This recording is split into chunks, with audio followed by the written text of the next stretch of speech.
It really comes down to the point where you're following your heart. You really need to understand that the greatest state and the greatest contradiction to self-empowerment is moving into all empowerment. Now, self is a very, very pretty word. Self really is something that a lot of spiritual teachers, about a lot of our mysticism, has been based around the self. But it's a great distraction, and that's really how I've seen self-empowerment. When I'm looking at self-empowerment, it's basically the self that knows the all, that returns to the self that realizes the all. And that's kind of a paradox. But basically you're understanding that you are a drop of water that came out of an ocean, and that drop of water is now coming back into the ocean, and realizing everything is already taken care of. Everything's already there. And so what I like to share with others, what I like to mentor with others, to guide others into realizing, is that you really don't even have to do anything. And that's the biggest challenge for many of us, because we feel that we need to put so much effort, we have to put so much, strain and tension into our lives in order to get ahead. And it really is following a path of least resistance. It's going with the grain. And we've spent our entire lives attempting to fight this feedback of natural order that represents ourselves. And we keep getting pushed back and pushed back and pushed back, and we don't know why we continue to suffer. We don't know why we continue to be selfish. We don't know why we feel that we're helping so many people, but we're feeling we're at a dead end, because we're constantly hitting that brick wall, going against this grain. And it's when you finally release, then you flow, you coast.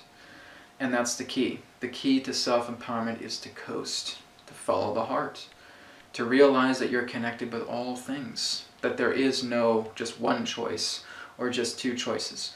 There are an infinite amount of choices for all of us to do, but we're so caught up in the melodramas of life. Everything's a drama. Everything's a condition. Everything's a barrier. Everything's a battleground. Everything really is conflict. Look what this person's doing. Look what that person's doing. I can't imagine how that person is doing that. Oh, I don't like what I'm seeing here. And we're basically creating more of the turmoil of what we don't want in reality. And so self-empowerment really is the ability for the self to return to the natural state of all, the natural state of what is empowerment. Self returning to the all that is empowerment. To realize that you didn't need really to do anything relating to strain, relating to tension, to trying to knock down a brick wall with your head. It's not about that anymore. It's about letting yourself flow with the infinite, letting all these ideas, letting all these inceptions, letting all these choices coming together in your life, and being able to play with them. When you can play with your life and look at everything and just kind of laugh at it and realize, oh, I'm not going to get into melodrama today. I'm just going to really enjoy the universe as it comes through. But I need to admit where I feel vulnerable, where I feel that my faults have lied. I need to dig into the roots of myself. I need to expose those roots. I need to love those roots from everything that has created that emotional turmoil. And I need to emotionally release. With as much emotion that has created turmoil, I need as much emotion to counterbalance that turmoil. So if I felt very disheartened based upon a tragic event that happened in my childhood, I need to feel that very strong sense of emotion on a releasing level in order for that emotion to be purged. That's how it works. That's how it operates. And that's what, again, a lot of people are working on in the nature of their own empowerment.